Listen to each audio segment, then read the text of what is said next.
ईशा अंबानी हूबहू अपनी मां नीता अंबानी की कॉपी है। ऐसी बहुत सी बातें हैं जिसे देखकर लोग कहते हैं ये जोड़ी लाइक मदर लाइक डॉटर है। सिर्फ फैशन और लुक्स ही नहीं, ईशा अंबानी का नेचर और मदरहुड भी मां से मिलता है। दोनों ही ट्विंस बेबीज की मम्मी बनी, वो भी IVF के जरिए। नीता अंबानी जिन्हें एक समय डॉक्टर ने साफ कह दिया था कि वह कभी मां नहीं बन सकती, और उस समय उनकी उम्र करीब 23 साल की थी। और इस बात को सुनकर नीता अंबानी को गहरा सदमा लगा था, लेकिन अपने करीबी दोस्त और डॉक्टर फिरोजा पारेख की मदद से उन्होंने जुड़वा बच्चे कंसीव किए थे। ईशा अंबानी ने भी एक इंटरव्यू में कहा था कि वो और उनका जुड़वा भाई आकाश IVF बेबी हैं। शादी के 7 साल बाद नीता अंबानी ने IVF के जरिए जुड़वा बच्चों को जन्म दिए। नीता अंबानी की तरह उनकी बेटी ईशा अंबानी ने अपने ट्विंस बेबी IVF ट्रीटमेंट पर खुलकर बात की। हालांकि अभी भी बहुत जगह महिलाएं IVF ट्रीटमेंट लेती तो है, लेकिन इसे सीक्रेट रखकर, क्योंकि समाज इसे आज भी तवज्जो नहीं दे रहा। ईशा ने कहा, मैंने IVF के जरिए कंसीव किया था।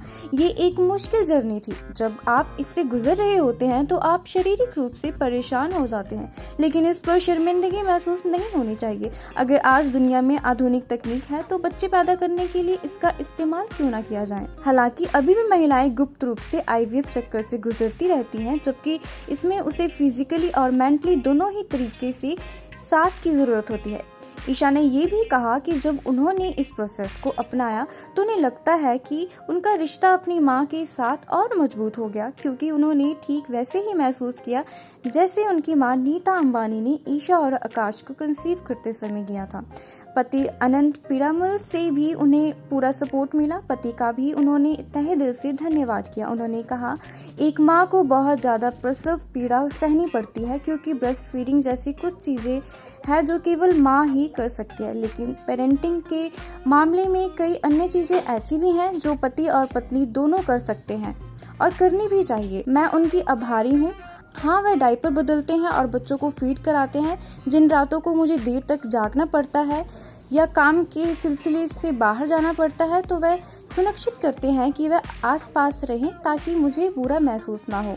ईशा की ये बातें उन महिलाओं को बहुत इंस्पायर कर गई जो किसी हेल्थ इश्यूज के चलते नॉर्मल कंसीव नहीं कर पाती। ये प्रोसेस इतना सामान्य होना चाहिए कि महिला को इसे छिपाना ना पड़े, बल्कि इसे दूसरों को इस बारे में बता सकें।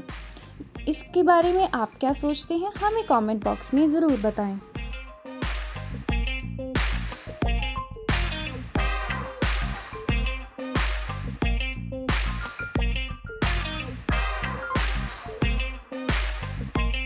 ऐसे ही और वीडियोस के लिए आप नारी के पेज को YouTube पर सब्सक्राइब, Facebook पर लाइक और Insta पर फॉलो करना ना भूलें।